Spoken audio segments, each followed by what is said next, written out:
ओम शांति। आज बाप दादा के 24 जुलाई 2021 के ईश्वरीय महावाक्य हैं। मीठे बच्चे, तुम बाप के पास आए हो अपनी जीवन हीरे समान बनाने। बाप की याद से ही ऐसी जीवन बनेगी। प्रश्न, नई दुनिया में ऊंच पद के लिए कौन सा एक मुख्य पुरुषार्थ करना है? उत्तर, बाबा कहते, मीठे बच्चे, जिन पुराने संबंधियों ने इतना दुखी किया, अब उनके मोह जाल से बुद्धि को निकाल एक मुझे याद करो। उनके साथ रहते भी मन को मेरे में लगाओ। मन मनाभव का मंत्र सदा याद रखो तो तुम नई दुनिया में ऊंच पद पाएंगे। गीत तूने रात गवाई। ओम शांति। जैसे बच्चों को सभी शास्त्रों का सार समझाते हैं, वैसे इन गीतों का भी सार तुमको समझाते हैं। वही सबका रूहानी बाप रूहानी बच्चों को ब्रह्मा तन से बैठ समझा रहे हैं। बाप समझाते हैं, हे बच्चों, तुम जानते हो हमारा हीरे जैसा जन्म बन रहा है। बाप के पास आते ही हो हीरे जैसा जन्म बनाने। हीरे जैसा जन्म कहा जाता है स्वर्गवासियों का। कौड़ी जैसा जन्म है नरकवासियों का। तुम संगम युग को भी जान चुके हो। हम अभी संगम युग वासी हैं। ये संगम युग सबके लिए कल्याणकारी है। इस संगम युग में ही सर्व की गति सद्गति होती है। कौन करते हैं? परम धाम से आने वाला मुसाफिर। वह मुसाफिर है ना, तुम मुसाफिर नहीं हो, तुम आकर जाते नहीं हो। बाप कहते हैं, मैं पुरानी दुनिया में आकर फिर लौट जाता हूँ। बच्चे जानते हैं, यह सेवा करने वाला सिर्फ एक मुसाफिर है, जो आकर हम बच्चों की बड़ी सेवा करते हैं। ऐसी सेवा और कोई कर न सके। सेवा के लिए ही पुकारते हैं कि आकर हम पतितों की सेवा करो। बाप भी कहते हैं, हम बच्चों की सेवा में आए हैं, क्योंकि बच्चे बहुत दुखी हैं। पुकारते भी हैं, हमारे दुख हरो और शांति दो। दो चीज़ हमेशा याद रहती है, सुख और शांति। यहाँ दुख और अशांति है, तब पुकारते हैं। बाप ही आकर सारा राज सृष्टि चक्र का बच्चों को समझाते हैं। बच्चे समझते हैं, अब भक्ति मार्ग खत्म होता है। कलयुग का अंत माना भक्ति नीचे उतरती आती है। ज्ञान से तुम्हारी चढ़ती कला हो जाती है। तुम ऊंचते ऊंच पद पा लेते हो। फिर वह प्रारब्ध का सुख कम होता जाता है। भक्ति तो भारत में जितनी होती है उतनी और कहाँ नहीं। आधा कल्प भक्ति चलती है, जब से द्वापर शुरू होता है और दूसरे धर्म स्थापन होना शुरू होते हैं, तब से भक्ति शुरू होती है। भक्ति भी पहले बहुत अच्छी होती है, जैसे स्वर्ग पहले बहुत अच्छा होता है, फिर आहिस्ते आहिस्ते कला कम होती जाती है। भक्ति शुरू होती है तो पहले पहले शिव के पुजारी बनते हैं। आधा कल्प कोई पूजा होती नहीं है। फिर भक्ति मार्ग शुरू होता है और दूसरे धर्म भी शुरू होते हैं। इतनी भक्ति और कोई कर नहीं सकते। पूरा आधा कल्प भक्ति चलती है। यह भी तुम बच्चे जानते हो कि बाप जो सबको, खास भारत को सद्गति देते हैं, स्वर्ग का मालिक बनाते हैं, वही दूर देश का मुसाफिर आया हुआ है हम बच्चों को फिर से स्वर्ग की बादशाही देने। वर्षा भी कितना ज़बरदस्त है, परंतु एक भी बात किसकी बुद्धि में नहीं बैठती। भारत में भक्ति कितनी करते हैं, कितने मंदिर हैं। भारत खंड में तो ढेर मंदिर हैं। अभी तुम जानते हो यह किसके मंदिर हैं। पहले पहले तो शिव बाबा का मंदिर बनता है, फिर बनते हैं देवताओं के। वह मंदिर भी तुम्हारे सामने खड़े हैं। एक तरफ शिव बाबा की पूजा करते रहते हैं, दूसरे तरफ शिव बाबा तुमको पूज्य बना रहे हैं। तुम यहाँ आए हो पूज्य देवता बनने। जो भी देवताओं के पुजारी हैं, वास्तव में वह भी आकर यहाँ ब्राह्मण बनेंगे। धीरे धीरे वृद्धि होती जाएगी। सभी इकट्ठे तो पढ़ न सके, समय लगता है। कल्प पहले भी जिन्होंने पढ़ा होगा वही फिर पढ़ेंगे। एक दो को पढ़ाते रहना है। सबको बाप और सृष्टि के आदि मध्य अंत का नॉलेज सुनाते हैं, जिससे मनुष्य स्वर्ग का मालिक बन सकते हैं। सो आकर समझो, तुम बच्चों की बुद्धि में है कि यह नाटक कैसे चक्र लगाता है। कहानी कोई लाखों वर्ष की तो नहीं सुना सकते। तुम जानते हो 5000 वर्ष पहले क्या था, किसका राज्य था। भारत में हम पूज्य देवी देवताओं का राज्य था। याद आया ना, हम पूज्य थे, फिर पुजारी बने। आगे यह पता नहीं था। हम सो पूज्य देवता थे, फिर हमने 84 जन्म लिए। 84 जन्मों की कहानी लक्ष्मी नारायण की है। तुम अपने को 84 जन्मों की कहानी सुनाते हो। उनको तो अपनी कहानी बैठ लिखने में बहुत समय लगता है। तुम 1 मिनट में 84 जन्मों की कहानी बता सकते हो। वह तो एक जन्म की कहानी लिखते हैं। छोटेपन में क्या क्या किया, यह भी अपनी कहानी बताते हैं। हम 84 का चक्र कैसे लगाते हैं, एक की तो बात नहीं, बहुत ब्राह्मण हैं। तुम ही इस चक्र को जानते हो। इस चक्र को जानने से तुम राजा रानी बनते हो और फिर औरों को भी बनाते हो। भक्ति भी भारतवासियों जैसी कोई नहीं करते हैं, और जो भी मठ पंथ धर्म आदि हैं वह हमारे भक्ति के समय स्थापन होते हैं। पहले पहले हमारा कितना छोटा फूलों का झाड़ था, रूहानी गार्डन था। तुम चैतन्य फूल थे। इनको कहा जाता है फूलों का बगीचा, फिर वही कांटों का बगीचा होता जाता है। इस समय सब कांटे बन गए हैं, फिर कांटों से फूल कैसे बनना है, सो बाप बैठ समझाते हैं। एक दो को दुख देना कांटा लगाना है। Student life is the best कहा जाता है। वह बहुत अच्छी होती है। बच्चे बच्चियां बड़ी खुशी में पढ़ते रहते हैं। शादी की और एक दो को कांटा लगाना शुरू किया। सतयुग में कोई कांटा नहीं लगाते। अभी तुम फिर फूल बनते हो। तुम जानते हो भारत स्वर्ग था तो कितने अपार सुख थे। सोने की खानियाँ थीं, अभी वह खाली हो गई हैं। फिर तुमको सोना भरपूर मिलेगा।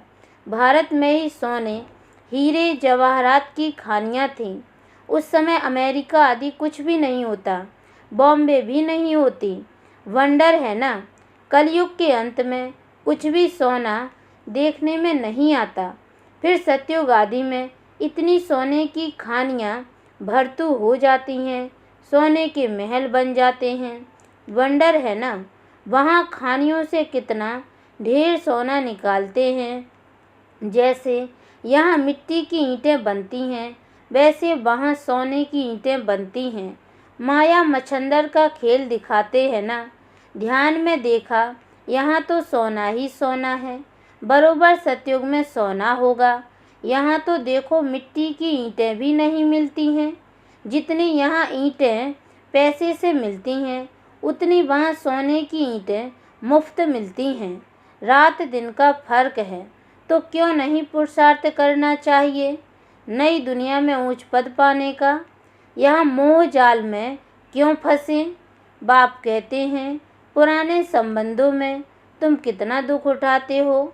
बाबा ऐसे नहीं कहते कि इनको छोड़ दो, सिर्फ बुद्धि योग एक बाप से लगाओ तो तुम विश्व के मालिक बन जाएंगे। मन मनाभव का अर्थ ही है मुझे याद करो, और विष्णु चतुर्भुज को अर्थात विष्णुपुरी को याद करो। मूल है ही एक अक्षर। भक्ति मार्ग में तो ढेर पंचायत है। अभी तुम सब आत्माएं आशिक हो एक मासूक परम पिता परमात्मा के। वह तुमको सुखधाम का मालिक बनाते हैं। सब आत्माएं उनको याद करते हैं। तुम रूहानी आशिक रूहानी मासूक के एक ही बार बनते हो। बाकी तो सब मनुष्य हैं जिस्मानी आशिक मासूक। अभी बेहद के आशिकों को बेहद का मासूक आकर मिला है। उनको कहते भी हैं, आओ आकर हमको पतित से पावन बनाओ। एक को ही पुकारते हैं। तुम जानते हो हमारी आत्मा पतित बनी है, इसलिए पुकारते हैं, पतित पावन आओ। कुंभ का मेला लगता है, कितने जाकर गंगा स्नान करते हैं, फायदा कुछ भी नहीं, पावन कोई बनता नहीं। अभी बाप आकर ज्ञान वर्षा करते हैं। तुम्हारे ऊपर ज्ञान की वर्षा हो रही है, जिससे फिर कांटों का जंगल फूलों का बगीचा बन जाएगा। तुम जानते हो हमारा जब राज्य होगा तो वहाँ कोई पतित होगा ही नहीं। सारे विश्व पर ज्ञान वर्षा हो जाती है, सब कुछ हरा भरा हो जाता है। खानियाँ भी हीरे जवाहरातों की नई बन जाती हैं। अब तुम बच्चों को कितना खुशी में रहना चाहिए। सम्मुख देखते हो बेहद का बाप बैठ समझाते हैं कि तुम मुझे याद करो तो तुम्हारे विकर्म विनाश होंगे। भल तुम कहाँ भी बैठो, स्नान करो, बुद्धि में बाप की याद रहे, वहाँ तो याद करने की फुर्सत है। बाप को जितना याद करेंगे उतनी कमाई है, याद से ही कमाई है। ऐसा कभी सुना कि याद से कमाई होती है? कितनी बड़ी कमाई है। तुम विष्णुपुरी के मालिक बन जाएंगे। तुम जानते हो हम आत्माओं का बाप निराकार है, उसने इस शरीर का आधार लिया है। भागीरथ का भी वर्णन है ना, भाग्यशाली रथ, जिस रथ पर परम पिता की परम आत्मा सवार होती है। आत्मा का रथ जब तैयार होता है तो झट आत्मा आकर प्रवेश करती है। बाप को तो इस रथ में आकर सिर्फ नॉलेज देनी है। इनके भी बहुत जन्मों के अंत के जन्म में जब वानप्रस्थ अवस्था होती है, तब बाप कहते हैं, मैं आकर इनमें प्रवेश करता हूँ अथवा इस रथ में विराजमान होता हूँ। बाकी कोई घोड़े गाड़ी के रथ की बात नहीं है। अभी तुमको यह ज्ञान मिला है। बाप बैठ सम्मुख तुम बच्चों को समझाते हैं। तुमको तो बहुत खुशी होनी चाहिए। ICS का इम्तिहान पढ़ते हैं तो बड़ा नशा रहता है। वह होता है सबसे ऊंचे इम्तिहान। तुम्हारी भी यह पढ़ाई है, यह भगवान की पाठशाला है। अब प्रश्न उठता है, भगवान कौन? क्या श्री कृष्ण या शिव बाबा? सबका भगवान कौन है? सिवाय एक निराकार के सब तो कृष्ण को मानेंगे नहीं। सभी आत्माओं का बाप वह निराकार परम पिता परमात्मा है। वह सदैव परम धाम में रहते हैं, एक ही बार आते हैं बच्चों को स्वर्ग का मालिक बनाने। तुम जानते हो वही बाबा कल्प कल्प आकर हमको रंक से राव बनाते हैं। भारत अब रंक है ना, फिर दूसरे जन्म में क्या बनना है? तुमको सब साक्षात्कार हुए हैं। विनाश का भी साक्षात्कार किया है, स्थापना का भी किया है। भगवान वाच, मैं तुमको राजाओं का राजा बनाता हूँ। बहुत दान पुण्य करने से कोई को अल्पकाल का सुख मिलता है। राजाओं के पास जन्म ले फिर फट से मर जाते हैं। कोई गर्भ में भी मर जाते हैं, कोई लूले लंगड़े काने बन जाते हैं। जैसे कर्म करते हैं वैसा पद पाते हैं। अब तुमको तो राजाओं का राजा बनाते हैं। तुम कहते हो बाबा हम बलिहार जाएंगे तो जरूर राजाई भी तुम पाएंगे। भारत को महादानी खंड कहा जाता है। यहाँ दान पुण्य बहुत करते हैं। वह फिर शुरू होता भक्ति मार्ग में। अब बाप तुमको 21 जन्मों के लिए दान देते हैं। अब तुम बाबा पर बलिहार जाते हो, तन मन धन सब कुछ दे दिया। अब बाप कहते हैं ट्रस्टी होकर रहो, अपना घर बार संभालो। सब शिव बाबा का है, मैं आपका हूँ, आपको ही याद करता हूँ। दिल से सरेंडर करते हैं। बाप कहते हैं भल महल में रहो, घूमो फिरो, मौज मनाओ, सिर्फ मुझे याद करो तो तुम बहुत खुशी में रहेंगे। तुम विश्व के मालिक थे, अब फिर तुम पुरुषार्थ कर वह बनते हो। बाप समझाते हैं मीठे मीठे बच्चों, इस योग बल से ही तुम विक्रमाजीत बनेंगे। बाप की याद से तुम विश्व के मालिक बनते हो। अच्छा, मीठे मीठे सिक्के लदे बच्चों प्रति माता पिता बाप दादा का याद प्यार और गुड मॉर्निंग। रूहानी बाप की रूहानी बच्चों को नमस्ते। और हम रूहानी बच्चों की ओर से भी रूहानी माता पिता बाप दादा को याद प्यार और गुड मॉर्निंग बाबा नमस्ते। धारणा के लिए मुख्य सार है, पहली पॉइंट है, राजाई पद पाने के लिए बाप पर पूरा पूरा बलिहार जाना है। तन मन धन सब समर्पण कर ट्रस्टी होकर रहना है। विक्रमाजीत बनने का पुरुषार्थ करना है। दूसरी पॉइंट, याद में ही कमाई है, इसलिए निरंतर याद में रहने का पुरुषार्थ करना है। ऐसा रूहानी फूल बनना है जो फूलों की दुनिया का अधिकारी बन जाएं, अंदर में कोई भी कांटा ना रहे।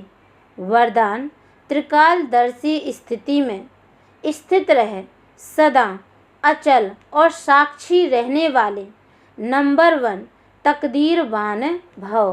त्रिकालदर्शी स्थिति में स्थित होकर हर संकल्प, हर कर्म करो और हर बात को देखो। यह क्यों, यह क्या, यह क्वेश्चन मार्क ना हो।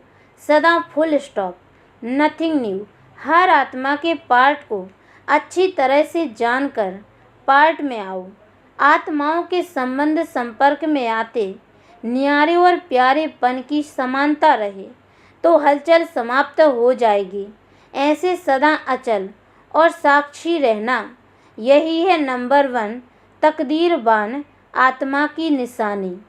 स्लोगन, सहनशीलता के गुण को धारण करो तो कठोर संस्कार भी शीतल हो जाएंगे। ओम शांति।